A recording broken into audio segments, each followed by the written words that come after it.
Hello, everybody. Mobius1 here, bringing you my reaction to episode 2 of season 2 of Star Wars The Mandalorian. Once again, still not at home, still on a laptop. That explains the poor audio quality and might explain the dog aggro if there is any. There was a little bit in the last episode from the full reaction, but I was able to cut that out of the YouTube reaction. Speaking of full versus YouTube reactions, if you're not already aware, for $1 a month over on my Patreon in the video description, you can get access to the full reaction. That is the beginning of the episode all the way to the end, unedited, as well as some other cool perks. So check that out if that's interesting to you. Sorry, I'm kind of burning through this because I'm recording this in a hurry, so I don't have a whole lot of time to talk about stuff, and I'll try and keep the discussion at the end to a minimum. However, I do want to let you guys know a little bit of speculation that I had in between recording the last episode and this episode, because spoilers, I guess. If you don't remember, from the end of the last episode, we saw a glimpse of Tamara Morrison, who plays Boba Fett. Yeah, I guess he redubbed the voiceover for Boba Fett, so he does play Boba Fett. I was going to say he actually played Jango Fett. Regardless, I remember theorizing that maybe at some point we might see the our Mandalorian and Boba Fett kind of join forces at some point. But the more I think about it, the more I think that if they do meet, and come on, they're at some point they're gonna meet, it's probably more likely for them to be adversaries than it is for them to team up, considering the fact that Boba Fett ultimately fell into the Sarlacc and had to, whatever happened to him between then and now, go in, like, be in hiding or in exile or something. Ultimately, that happened because of a Jedi, right? Luke. Even though, yes, I'm aware it was Han Solo that hit him in the jetpack, but I mean, that whole fight and the death of Jabba the Hutt and all of that was because of Luke Skywalker, a Jedi.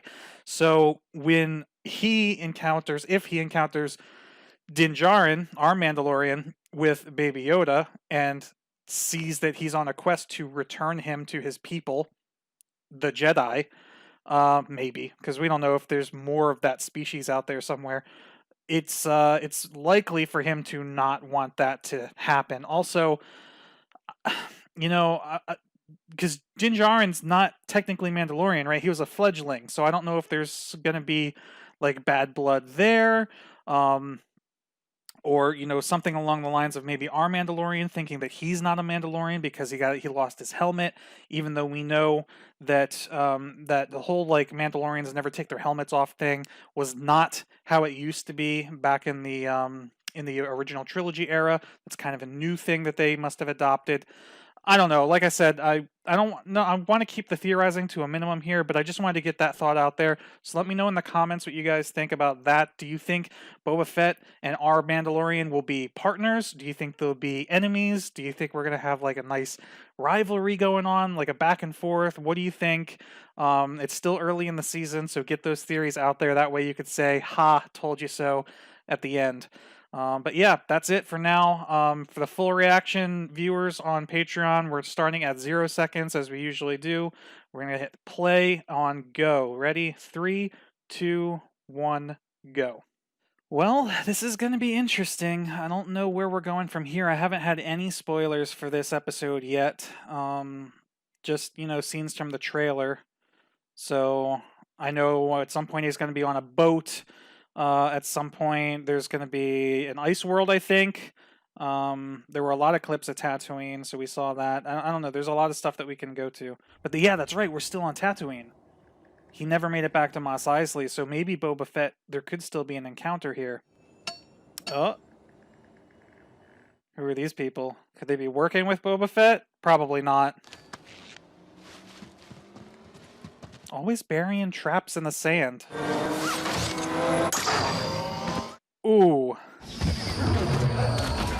Nice. Ooh, not so nice. Whoa, headshot. Is that like a... The gun is bigger than him. Wow. We can strike a bargain. Okay. No, he's not going to give up his jetpack. He's just going to shoot him. Why would he drop the knife?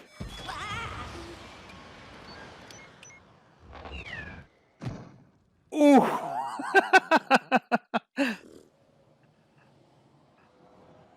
Baby Yoda disapproves. It'd be like a Telltale game. Baby Yoda will remember that. Okay. It's a good intro to that episode. I like it. Chapter 10, The Passenger. Yeah, dude, he lost his speeder bike. Now he's hiking it. That sucks. I imagine Mandalorian armor's probably got some sort of environmental properties, like, temperature regulation or something. Maybe. Otherwise, that would... Oof. No thank you. They do such a good job at world building in this series. You finally found a Mandalorian and you killed him? He wasn't Mandalorian. Killed the great dragon for him. Oh, is that all? Here's the deal. A Mandalorian covert is close. It's in this sector, one system trailing. All I know is that the contact will lead you to them. The contact wants passage to the system. Do you vouch for them? On my life. No hyperdrive. You want me to travel sub-light? Deal's off. Oof.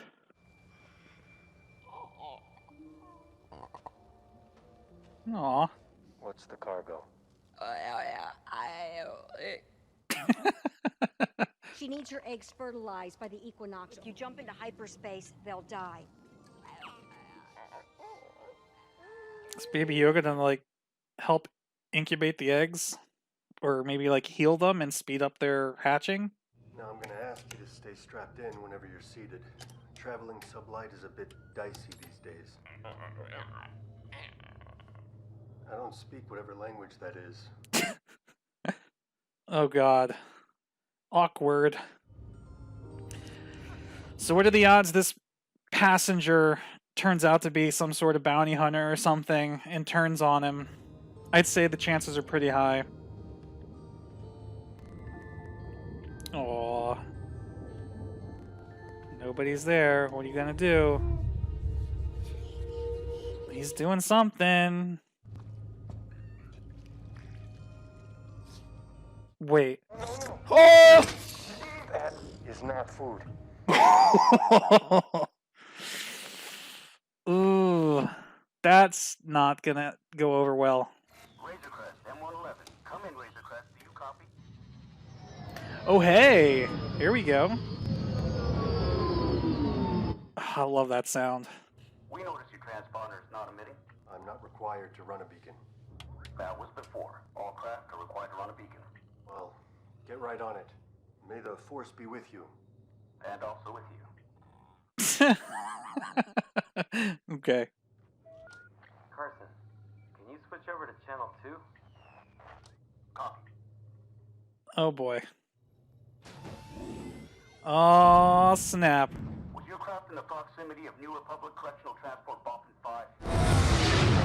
You got a runner. Hey, it's Dave Filoni again.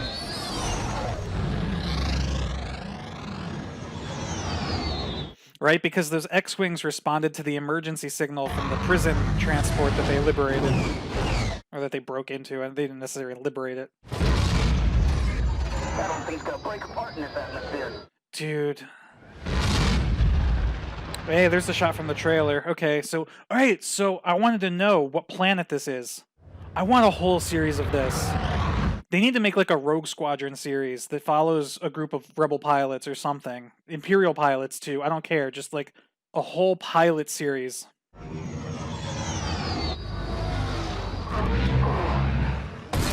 Oh, that's risky as hell. How do you even know that has an exit? Ugh.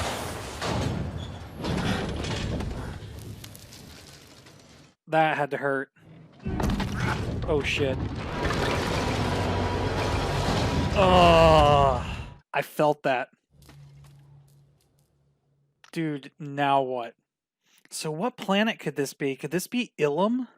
I mean, it can't be Ilum, right? Yo, it seems very much like... Alright, it can't be Hoth. Because they're... It doesn't make sense for it to be Hoth. It doesn't make sense for it to be Ilum either. Ilum was a planet where the Jedi would send Padawans to get their first lightsaber crystal. Because Ilum had a large number of Kyber crystals. We saw that in Clone Wars. I think did we see it in Rebels? Yo, how many of these are you gonna eat? Do that. Oh, bro, stop. How many did you eat? Oh, come on. We also saw Ilum in Jedi Fallen Order. Can't wait until morning. The eggs are gonna freeze, bro. Look, she even put her jacket on it. You don't need to speak the language to understand what's going on. Wake up, Mandalorian. Did she repair it? This cannot wait until morning. Oh, I bypassed the droid's security protocols and accessed its vocabulator. nice. I must demand that you hold true to the deal that you agreed to. Lady, the deal is off. We're lucky if we get off this frozen tomb with our lives. I thought honoring one's word was a part of the Mandalorian code. Oof. I guess those are just stories for children. Shots fired. I mean, we have to assess the damage. He said the hull integrity was compromised, right? There's obviously, yeah, look, there's a huge hole in the ship. But see, we know from season 1 that he is capable of repairing the entire ship, because when the Jawas scrapped it with, on whatever planet that was, Kuil and him put the whole ship back together. So, like, he should know how to do this. It's just going to take time. This definitely looks like Ilum. But what's got me, though, is at this point in the timeline, the First Order are stripping Ilum and making it into Starkiller Base. So it doesn't make sense that a pair of New Republic X-Wings would be allowed to, like, fly around it without noticing that. So it can't be Ilum. They also left Tatooine traveling without hyperspace. So this has to be a planet near Tatooine. Hey, kid. Come back here. Does he, like, sense the Force or something? Is something calling to him? Oh, she left. Go. Get your blaster out, bro. It's like the Wampa Cave in Empire Strikes Back. I wouldn't mind seeing the Mandalorian fight a Wampa. That'd be pretty cool. But I really don't, there's no way we're on Hoth. Ooh, a heat glow. See? Wait a minute, is this like a geothermal, like a hot spring? Because Ilum had those too. Those like subsurface pools of warm water. No way, dude! Come on, this can't be Ilum. Yo, I'm so confused. No. No. No. No, this is not the way. What are these little things? It's like crystal pods? Is he gonna find a crystal? Oh, is it an egg? Oh no, it's gonna be some sort of like... Oh god, it is an egg. It's gonna be a freaking alien thing. No. Spiders? No, why? That is not smart. Oh my god, they're everywhere too. I just realized that. Oh, you little child. What have you done? It's Leroy Jenkins all over again.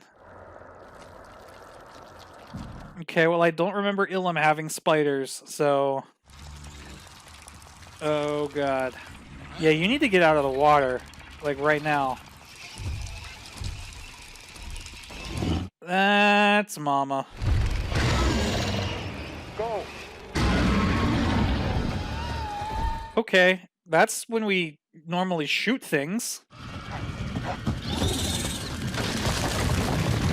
There's no way. What do you even do? Even if they get back to the ship, what do they do? There's a hole in the ship. Oh, he's got bombs. Okay.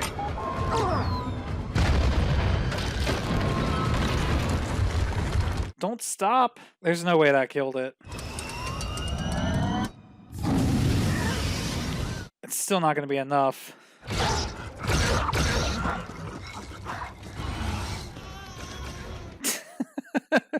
I love his little footsteps. Oh, that sucks.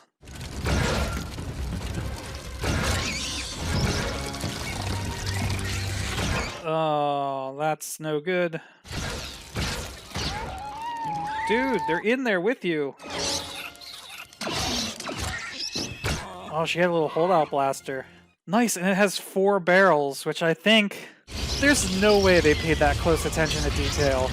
I'm pretty sure the holdout blaster in the Star Wars D20 game has 4 shots, and that gun that she's holding had 4 barrels. That's pretty crazy attention to detail, Dave Filoni. It's gonna be a bumpy ride. Yeah, I guess technically they can still fly. And never mind. Oh, now they're really screwed. There's the X-Wings. Sound like X-Wing shots. Yep, it's them. We ran the tabs on the Razor Crest. You have an arrest warrant for the abduction of prisoner X6911. Onboard security records show that you apprehended 3 priority culprits from the wanted register. You put your own life in harm's way to try to protect that of Lieutenant Davin from the New Republic Correctional Corps. That's true. He did. Am I under arrest? Technically, you should be. Let's say I forego the bounties on these 3 criminals. And you two help me fuse my hull so I can get off this frozen rock.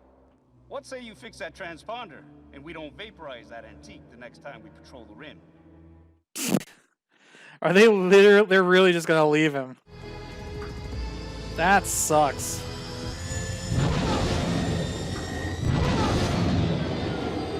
That sound though, gives me goosebumps. They're literally just gonna leave him with that. There's nothing I can do about the main hull's integrity, so we're gonna have to get cozy in the cockpit. I mean, yeah, he's gonna have to repair the glass that the spider like shattered. Let's see if we can get this thing going once and for all. Ooh. All right, well.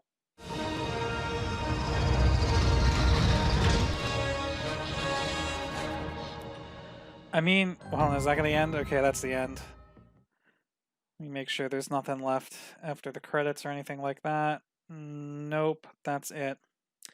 Okay. I mean, good news is I don't think anyone's going to be trying to steal his ship now that it looks like it's thrown together with scrap. It would be nice if he ends up getting a completely new ship once he gets to his destination instead of trying to repair that one. What if he just straight up upgrades? That would be pretty cool. So we're going to be starting the next episode with the passenger still on board. I do remember a shot in the trailer of his ship kind of drifting towards a planet with one of the engines sparking. So I'm guessing that's going to be how the next episode opens up. It was real cool seeing Dave Filoni, and I'm not sure who the other guy was. Let me actually check the credits real quick and see who that was. Okay, after a little bit of research, the other pilot is Paul Sun-Hyung Lee, which is why I didn't recognize him. Okay, but the first one is Dave Filoni. Also, I figured it out. I went back and paused on this shot right here of the screen inside the cockpit when Mandalorian's powering up the ship for departure. And by translating this text right here, which is in the Star Wars language Arabesh, by translating that into English, it comes up with the name Mando Kreis, or Kreis. I don't know how you say it, but here it is. Mando Kreis is actually the planet that we see in the very first episode, the very first scene of the very first episode of The Mandalorian, with where he goes to that cantina, that bar, and captures that blue dude, and then brings him out to his ship, and there's that giant thing that was swimming like under the ice that grabs a hold of the Razor Crest. So this is the same planet from the beginning of the entire series, which makes sense. I just didn't realize this was so close to Tatooine. So that's cool. It's very, very similar to Ilum, which is interesting. But yeah, that explains that. And it's cool to have been able to pick this apart and figure out what that says. I could go and do the rest of this. This actually is in Arabesh here. I'm not sure what language this is, but there's some here. There's some here, which I can't quite make out on my screen. I would need to like put it on something with a higher resolution, I think. But anyway, that's neat. But anyway, like I was saying, I'm kind of pressed for time recording this right now, so I'm just going to wrap this up here. It was a good episode. I really like seeing the X-Wing pilot stuff. I want to see more space combat. I know we're probably not going to see a whole lot of it in The Mandalorian, but again, I would love for them to do an entire series focused on a fighter squadron. Just do it. It's going to work. People will watch it. It's going to be awesome. I don't even care. Make it up. Make completely new characters. I don't need, Wedge Antilles or Luke Skywalker or like anybody that we know making maybe cameos or something, but like it doesn't need to be focused on them. Just make up a fighter squadron, tell your own stories about the pilots of that squadron. It'd be such a good show. I want it. I want it so badly. And we know anyway that the Disney writers are using my content for inspiration based on the last episode, right? So come on, guys, get on it. That's it for now, though. I hope you guys have enjoyed this reaction. Luckily, I got this done before episode 3 comes out. So episode 3 comes out on Friday. Today's Wednesday. So in a couple of days, that'll be out. I should be able to record that and hopefully have that reaction up for you by this weekend, if not early next week. But thanks again. Mobius1 here. I'll see you guys next time.